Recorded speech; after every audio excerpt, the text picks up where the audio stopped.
Disclaimer: this is for educational use only.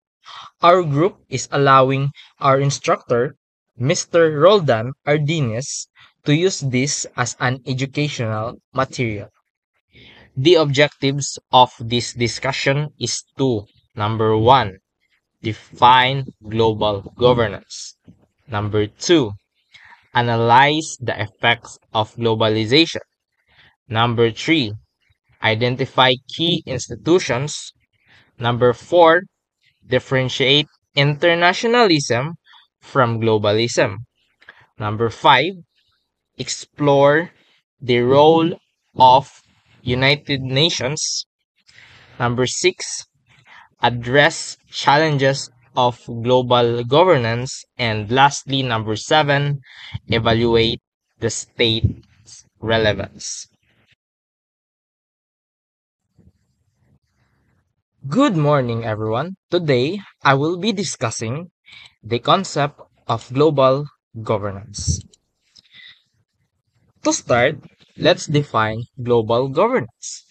Global governance refers to the institution, rules, norms, and procedures that facilitate collective action and cooperation among countries and other actors. Its primary purpose is to address global challenges that transcends national borders. So next is the objectives. The main objective of global governance is to manage global process and affairs without a central government. It aims to create frameworks for cooperation on issues that affect multiple nations. Moving on to the next, the key issues. Global governance encompasses a wide range of critical issues, including economic development, trade, human rights, environmental protection, and lastly, peace and security. One of the important aspects of global governance is the variety of actors that is involved. It includes not only nation states, but also international organizations, civil society groups, and private sector entities. Moving on to the historical context of global governance. The concept of global governance has evolved over time. It became particularly prominent after World War I and saw a significant growth after World War II. This period marked an increase in international organizations and collaborative efforts among nations. There are several key examples of global governance arrangements, such as the United Nations systems, the World Trade Organization, the International Monetary Fund, the Paris Agreement on Climate Change, and last, Universal Declaration of Human Rights.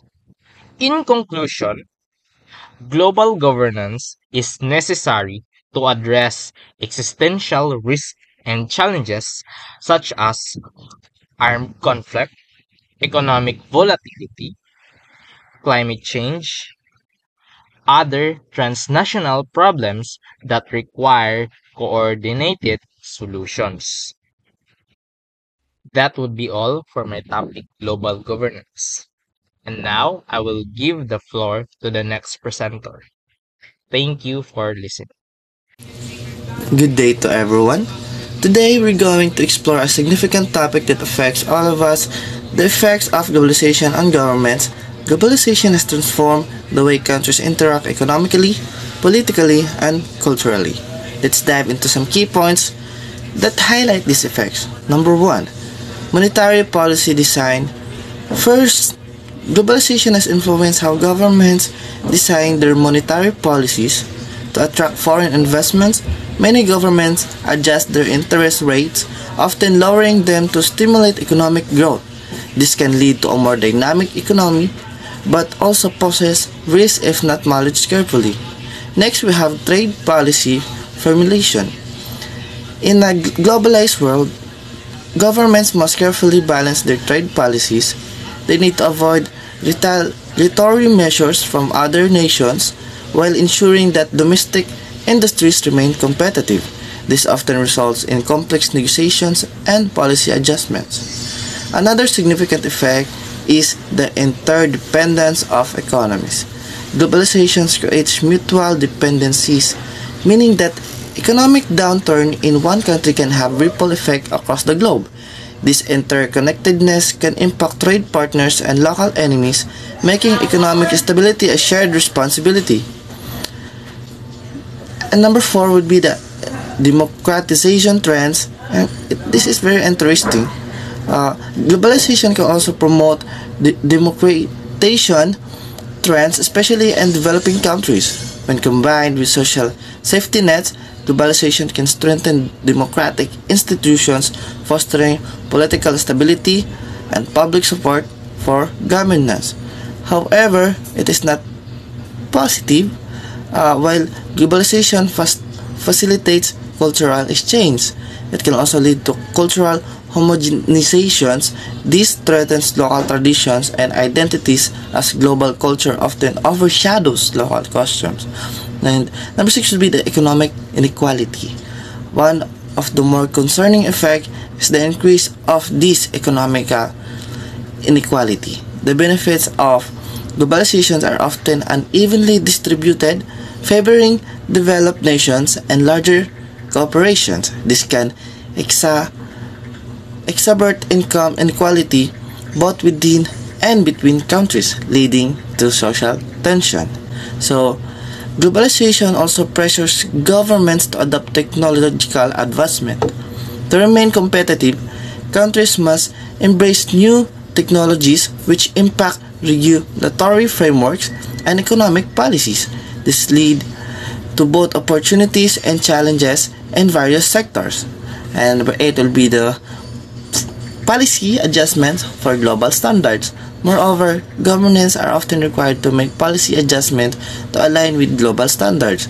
This includes everything from labor laws to environmental regulations, reflecting the need for consistency in a globalized economy.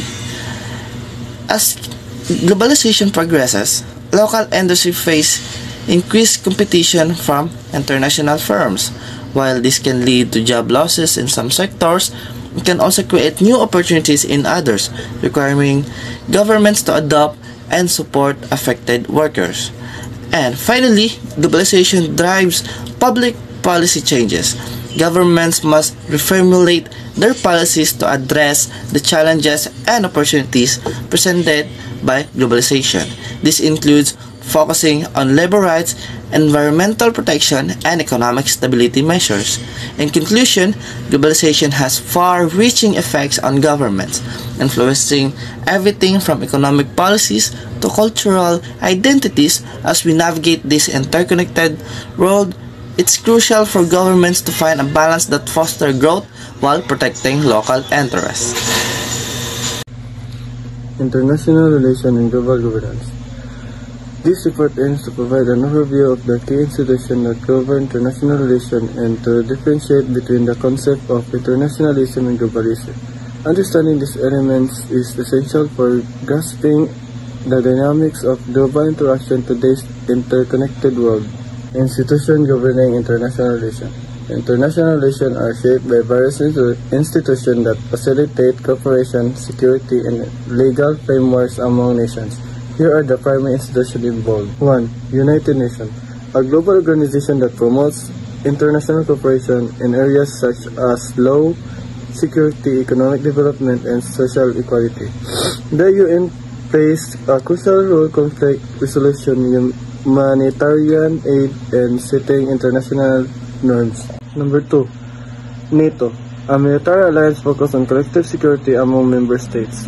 NATO provides a framework for mutual defense and military cooperation, particularly in a North Atlantic region. Number 3. International Court of Justice. The principal judicial body of the UN that resolves legal disputes between states. The ICJ helps maintain international peace and justice by adjudicating disputes and providing advisory opinions. Number 4. World Trade Organization.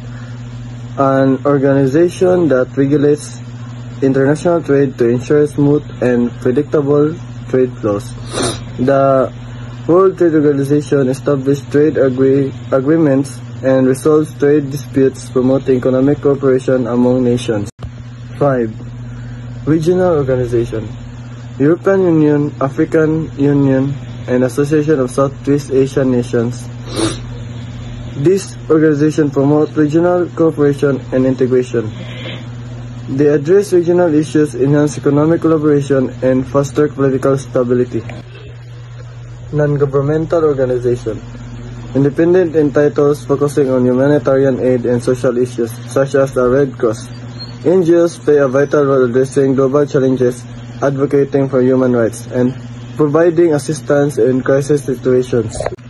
Differentiate the internationalism from globalism. Understanding the distinction between internationalism and globalism is crucial for analyzing the approaches to global governance.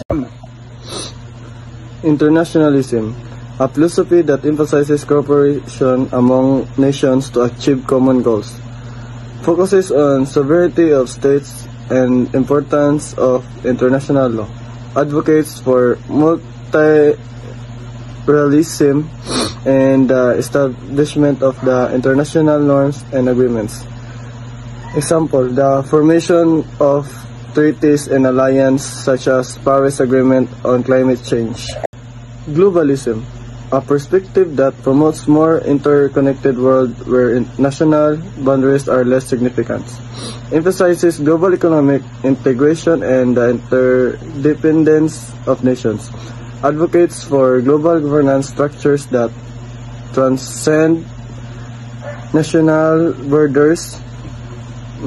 Example, the rise of multinational corporations and global supply chains that operate across various countries. Roles and functions of the United Nations. Good morning, everyone. Today I will be discussing an important topic, the roles and functions of the United Nations, commonly known as the UN. As a global organization, the UN plays a crucial role in maintaining peace, fostering international cooperation, and addressing global challenges. Number 1 is maintaining international peace and security. The primary role of the UN is to maintain international peace and security. This involves several key activities. Humanitarian aid.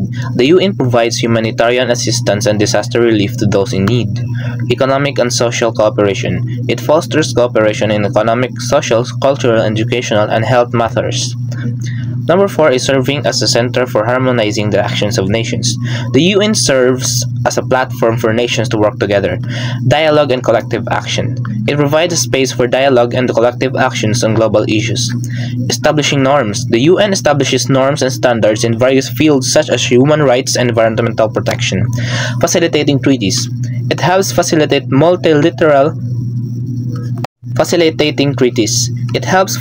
multilateral treaties and agreements that govern international relations. Number 5 is promoting sustainable development.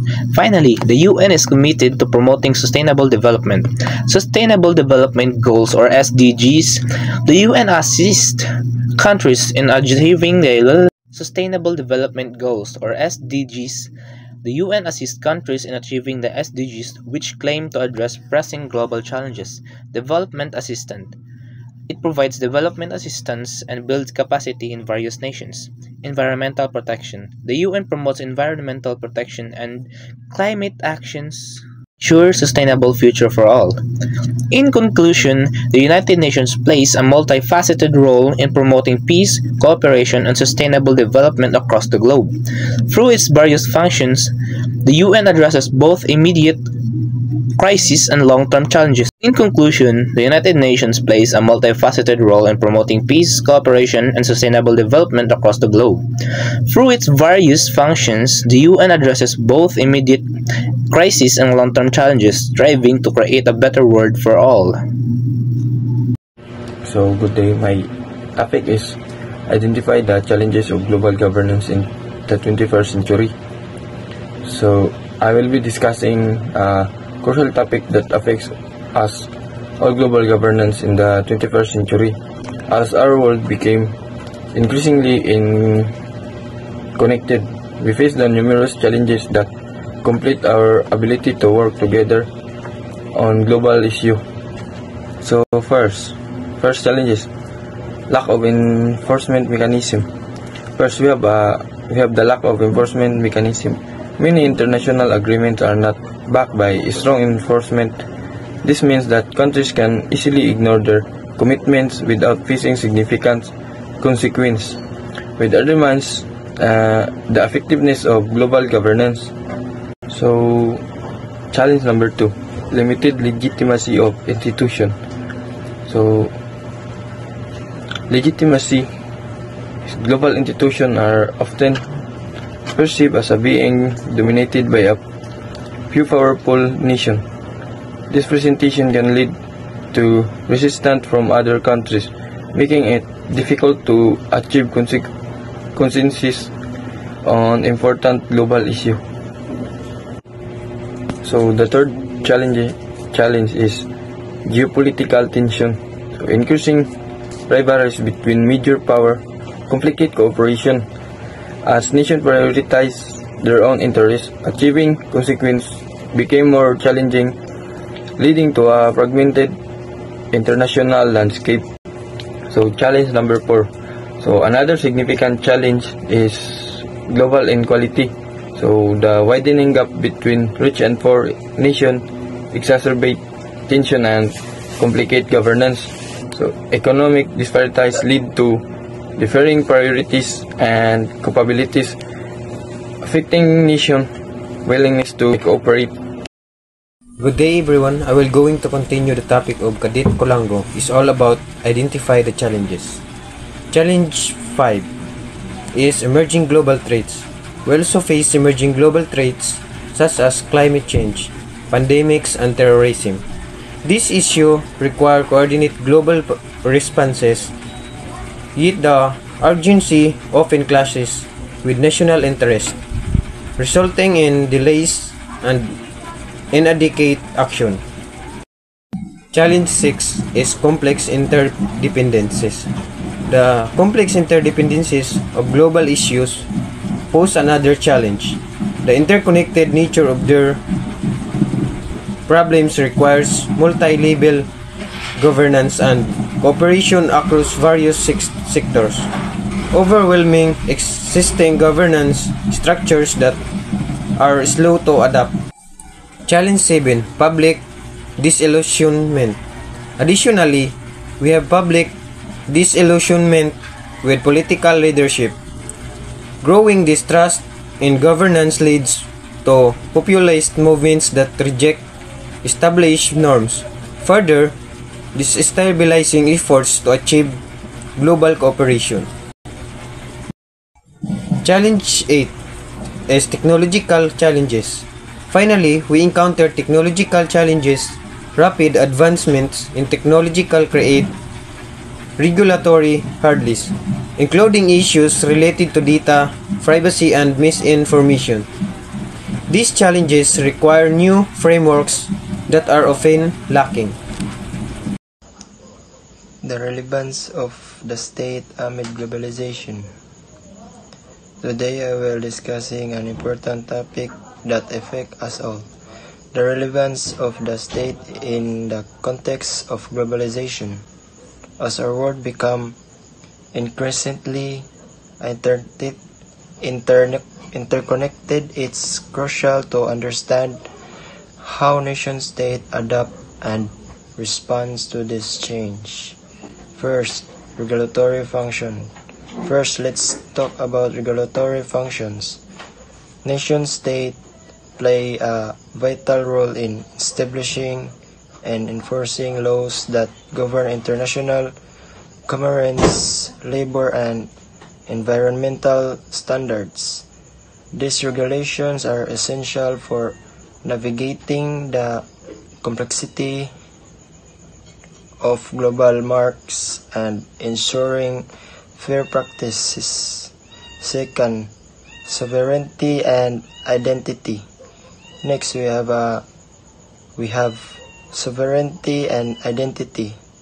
Despite the pressure of globalization, nation-states maintain their sovereignty, which allow them to govern themselves without external interference.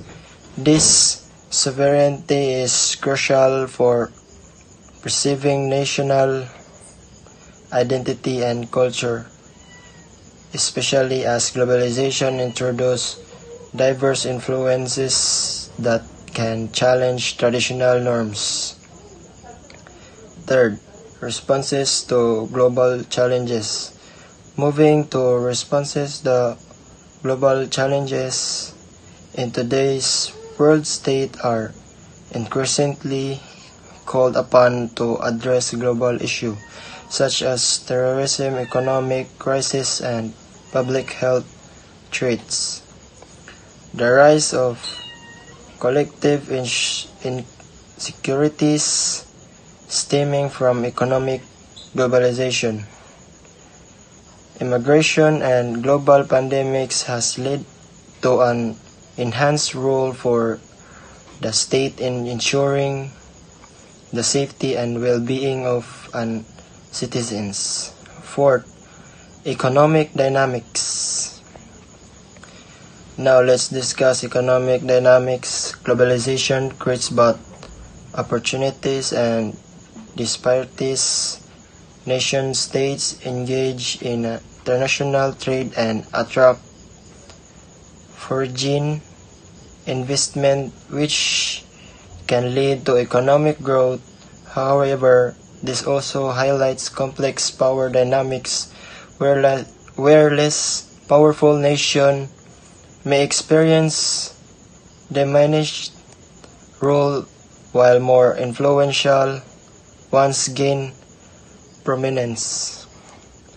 Fifth, cultural implication. Next, we consider cultural implications. The bleeding of culture due to globalization can lead to tensions without nation-state. It's a challenge for states to balance the integration of global culture influence with the preservation of their unique identities. 6. Adaptation and resilience. Finally, adaptation and resilience are key themes.